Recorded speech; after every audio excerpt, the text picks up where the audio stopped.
¿Qué pasaría si una estrella explotara cerca de la Tierra? Bueno, la estrella más cercana a la Tierra, por supuesto, es el Sol y no va a explotar. Pero, si tuviera 8 veces su masa, sí se convertiría en supernova al final de su vida.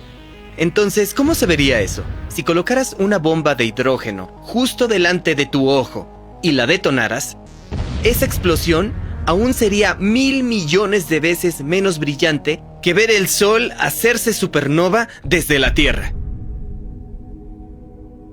Así de increíblemente poderosas son las explosiones de supernovas. Son las explosiones más grandes del universo. Cuando vemos supernovas en otras galaxias, son más brillantes que la luz combinada de cientos de miles de millones de estrellas. Tanto que, de hecho, parecen aparecer de la nada. El 8 de octubre de 1604, el astrónomo Johannes Kepler miró hacia el cielo nocturno y notó una estrella brillante que jamás había visto. Era más brillante que todas las demás estrellas del cielo, y casi tan brillante como el planeta Júpiter. En las noches sin luna era lo suficientemente brillante como para generar sombras. Kepler publicó sus observaciones sobre esta estrella en un libro llamado De Stella Nova, que significa sobre una estrella nueva en latín. Kepler creía que estaba siendo testigo del nacimiento de una nueva estrella, cuando en verdad era la violenta muerte de una estrella. Durante el siguiente año y medio, la luz se desvaneció hasta que dejó de ser visible. Pero el nombre se mantuvo. Incluso una vez que aprendimos qué era lo que sucedía en la década de los 30, la violenta explosión final de las estrellas de entre 8 y 30 masas solares sigue llamándose supernova. Pero la forma exacta en la que explota una estrella no es como la mayoría de la gente cree. La mayor parte de la vida de una estrella se desarrolla en un balance estable. En su núcleo fusiona elementos livianos para crear elementos más pesados y en el proceso convierte una pequeña cantidad de materia en energía. Esta energía es realmente lo que evita que la estrella colapse sobre sí misma. La gravedad comprime a la estrella, pero esa fuerza es contrarrestada por la presión generada por el movimiento de partículas dentro de la estrella y por la presión de los fotones liberados por la fusión. Así que, en efecto, las estrellas son sostenidas por su propia luz. Si la tasa de fusión cae en el centro de la estrella, la temperatura y la presión disminuirán. La gravedad comenzará a ganar comprimiendo a la estrella. Pero esto aumenta la temperatura y la presión en el núcleo, lo que aumenta la tasa de fusión. Es un sistema estable y autorregulado. Pero hay un problema. Las estrellas tienen una cantidad limitada de combustible, que con el tiempo se acaba. Nuestro Sol tiene casi 5.000 millones de años y una esperanza de vida de 10.000 millones de años. Hay estrellas docenas de veces más masivas que el Sol, que uno creería que viven mucho más tiempo, pero en realidad usan su combustible más rápido. Una estrella de 20 veces la masa de nuestro Sol tiene una esperanza de vida de solo 10 millones de años. Y muchas estrellas más masivas son más calientes y más brillantes, pero tienen vidas más cortas. Durante 90% de la vida de una estrella, su núcleo es lo suficientemente caliente como para fusionar hidrógeno en helio. Y cuando el hidrógeno se acaba, la fusión se reduce. La gravedad comprime el núcleo y su temperatura aumenta a 200 millones de grados. Momento en el cual el helio se fusiona en carbono. Hay suficiente helio como para dar energía a la estrella por alrededor de 1 millón de años, pero al irse acabando el helio, el núcleo nuevamente se comprime y calienta. El carbono comienza a fusionarse en neón, que dura alrededor de 1000 años, y luego el neón se fusiona a oxígeno por algunos años más. Luego el oxígeno a silicio por algunos meses, y a 2500 millones de grados, el silicio se fusiona en níquel, que se descompone y forma hierro. En el corazón de esta estrella gigante se construye un núcleo de hierro que mide tan solo algunos miles de kilómetros. El hierro es donde este patrón se detiene. En lugar de liberar energía al fusionarse en elementos más pesados, sucede que requiere energía. El hierro es el elemento más estable, así que en realidad se requiere energía para fusionarlo a elementos más pesados y para descomponerlo a elementos más livianos. Tanto las reacciones de fusión como de fisión acaban, al fin y al cabo, en hierro. El núcleo de hierro crece, pero la presión de la gravedad se vuelve mayor y mayor al bajar la tasa de fusión. Cuando el núcleo de hierro es de alrededor de 1.4 veces la masa de nuestro Sol, algo conocido como el límite de Chandrasekhar, el empuje de la gravedad es tan fuerte que ocurre algo totalmente increíble. La mecánica cuántica toma el poder. Los electrones se quedan sin espacio para moverse y son forzados a reducir al mínimo su estado energético. Luego, son absorbidos por los protones que hay en el núcleo. En este proceso, los protones se convierten en neutrones y liberan neutrinos.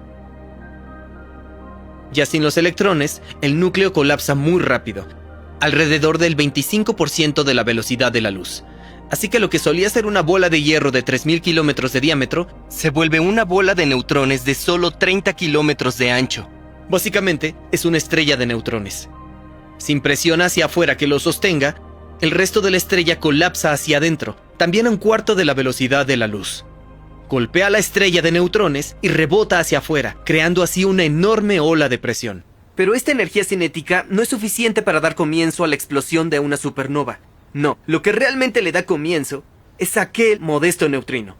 Normalmente pienso en los neutrinos como partículas que básicamente no hacen nada. Es decir, interactúan tan poco con la materia que ahora mismo hay 100 billones de neutrinos pasando por tu cuerpo cada segundo. Tomaría un año luz de plomo para tener solo un 50% de probabilidad de detener un neutrino.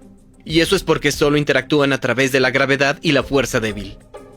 Pero en una supernova, cuando los electrones son capturados por los protones, se libera un número impresionante de neutrinos. Alrededor de 10 elevado a la 58. Podrías pensar que tan solo se irían volando a casi la velocidad de la luz. Pero el núcleo de una supernova es increíblemente denso, alrededor de 10 billones de veces más denso que el plomo. Y como resultado, atrapa a algunos de esos neutrinos y captura su energía. Y esto es lo que hace que una estrella se vuelva supernova. Una partícula que es millones de veces menos masiva que un electrón, que apenas interactúa con cualquier cosa, es la responsable de algunas de las explosiones más grandes del universo. En esa explosión, solo una centésima del 1% de la energía se libera como radiación electromagnética, que es la luz que podemos ver. Incluso entonces, las supernovas tienen la energía suficiente como para brillar más que una galaxia entera. Alrededor del 1% de la energía es liberada como la energía cinética de la materia en explosión, pero la vasta mayoría de la energía se libera en forma de neutrinos. Y los neutrinos son, en verdad, la primera señal que detectamos de las supernovas. Eso es porque luego de haberse generado en el núcleo, pueden escapar antes de que la onda de choque llegue a la superficie, donde se genera la luz que vemos. Así que los neutrinos pueden llegar a la Tierra horas antes que los fotones, lo que le da a los astrónomos la oportunidad de apuntar sus telescopios a la parte correcta del cielo. Yo solía trabajar en un observatorio de neutrinos en la universidad, y trabajaba el turno nocturno, entre la medianoche y las 8 de la mañana. Así que si detectaba un gran aumento en el flujo de neutrinos durante mi turno, era mi trabajo llamar y despertar a los científicos para que pudieran buscar la supernova. Eso en verdad nunca sucedió, pero sí estuvimos muy cerca. Bien, debo aclarar algunas cuestiones. Primero, no todas las estrellas masivas explotan. Al colapsar, algunas forman agujeros negros, lo que quiere decir que no se vuelven supernovas. Y segundo, hay otra forma de que ocurra una supernova. A veces una estrella enana blanca, que es realmente densa, atrae materia de una estrella cercana. Y cuando su masa alcanza el límite de Chandrasekhar de 1.4 masas solares, la enana blanca colapsa y crea una supernova. De hecho, este es el tipo de supernova que Kepler vio en 1604. Una supernova a 20.000 años luz de la Tierra. Como los shocks son asimétricos, las supernovas explican aquellas estrellas de neutrones que se mueven tan rápido. Hay una estrella de neutrones que hemos observado moverse a una velocidad de 1.600 kilómetros por segundo. Y creemos que eso fue causado por una explosión de supernova muy asimétrica que la envió rápidamente hacia la dirección contraria. A pesar de haber entendido cómo funcionan las supernovas hace poco, los humanos han estado observándolas por miles de años. En la antigua India, China, Arabia y Europa, los astrónomos han observado a las supernovas. Pero son bastante inusuales. En una galaxia como nuestra Vía Láctea, que consiste de 100.000 millones de estrellas, solo hay alrededor de 1 o 2 supernovas por siglo. Las supernovas producen muchos rayos cósmicos. Los rayos cósmicos son en verdad partículas, mayormente protones y núcleos de helio, y viajan muy cercano a lo que es la velocidad de la luz. Tienen una cantidad tremenda de energía. Entonces, ¿desde qué distancia podría una supernova causar problemas para la vida en la Tierra? Las estrellas más cercanas a nosotros, además del Sol, son las 3 estrellas de Alpha Centauri. están a 4.4 años luz de distancia. Pero las estrellas se mueven, y en promedio, una estrella se acerca a menos de un año luz de la Tierra cada 500.000 años. Entonces, ¿qué pasaría si una de ellas explotara? Bueno, a un año luz y estás fácilmente a una distancia peligrosa solo por la energía cinética, así que creo que incluso a esa distancia posiblemente se dé una destrucción de la atmósfera. Pero también tendríamos otros problemas por los que preocuparnos. Las supernovas crean condiciones que son tan calientes como para fusionar elementos más pesados que el hierro. En los meses posteriores a la explosión, estos elementos atraviesan una descomposición radiactiva que produce rayos gamma y rayos cósmicos. Menos del 0.1% de la energía producida por una supernova se emite en forma de rayos gamma debido a esta descomposición radiactiva, pero incluso este porcentaje tan pequeño puede ser peligroso. A algunos años luz de una supernova, la radiación podría ser mortal, aunque mucha de ella sería bloqueada por nuestra atmósfera. La Tierra está protegida de la radiación solar y cósmica por nuestra atmósfera, y específicamente por las moléculas de ozono, 3 átomos de oxígeno unidos. Pero los rayos cósmicos de alta energía de una supernova pueden llegar y romper las moléculas de nitrógeno de la atmósfera. Y estas moléculas se unen a los átomos de oxígeno que luego pueden romper el ozono. Y así es como perderíamos mucho de nuestro ozono si llegaran demasiados rayos cósmicos de eventos de supernovas. Eso puede exponernos a todo tipo de radiación peligrosa que hay en el espacio. Podemos ver un aumento en la concentración atmosférica de NO3 que coincide con las explosiones de supernovas. Una supernova a menos de 30 años luz es inusual. Solo sucede quizás una vez cada 1.000 millones y medio de años. Pero un artículo reciente sugiere que las supernovas podrían ser letales a incluso 150 años luz de distancia. Y es así que son mucho más comunes. De hecho, tenemos evidencia de una supernova que explotó a 150 años luz de la Tierra hace 2.6 millones de años. Y sabemos esto porque hay elementos presentes en la Tierra que solo podrían haber sido depositados por una supernova reciente. La supernova que explotó hace 2.6 millones de años no fue catastrófica para nuestros ancestros, pero algunos investigadores tienen la hipótesis de que puede haber estado relacionada con la extinción masiva que pudo verse en registros fósiles del tiempo del límite del Plioceno. Esta extinción eliminó a 1/3 de la megafauna marina.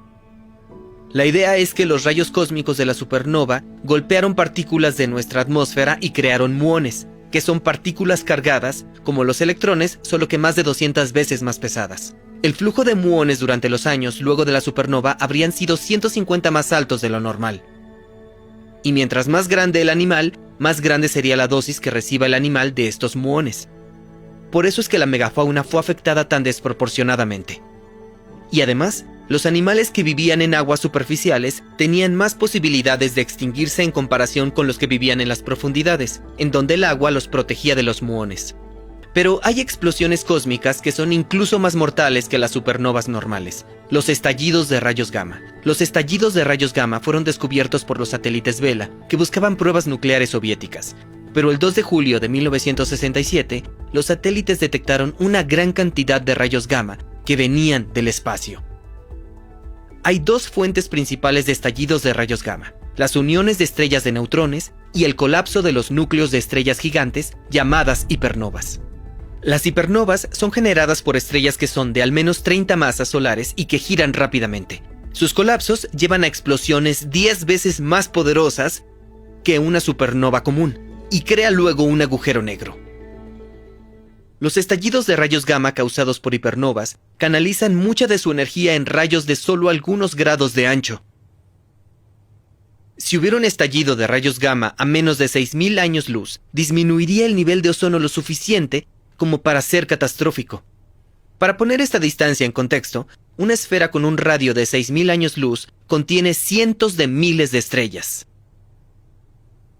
El 9 de octubre de 2022, los astrónomos detectaron uno de los estallidos de rayos gamma más poderosos que se hayan observado jamás. Era lo suficientemente poderoso como para afectar visiblemente cómo la ionosfera rebota ondas de radio. El efecto en la ionosfera fue similar al de una fulguración solar. Pero este estallido de rayos gamma se hallaba en una galaxia a 2.500 millones de años luz de distancia. Los astrónomos especulan que un estallido de rayos gamma puede haber causado la extinción masiva del ordovícico silúrico que eliminó al 85% de las especies marinas hace 440 millones de años. No hay evidencia directa, pero los estallidos de rayos gamma son lo suficientemente comunes. Se estima que hay un 50% de posibilidades de que haya habido uno que haya causado extinción y haya removido ozono en las cercanías de la Tierra en los últimos 500 millones de años. Así que, si una supernova o un estallido de rayos gamma explotara cerca de la Tierra ahora, sería un hecho catastrófico. Pero, en un irónico giro, le debemos nuestra existencia a este tipo de explosiones. Porque hace 4.600 millones de años fue posiblemente la onda de choque de una supernova cercana lo que comenzó el colapso de una nube de gas y polvo que gradualmente fue uniéndose para formar nuestro sistema solar. Así que el Sol, la Tierra y todos nosotros no estaríamos aquí hoy sin esas explosiones de estrellas cercanas.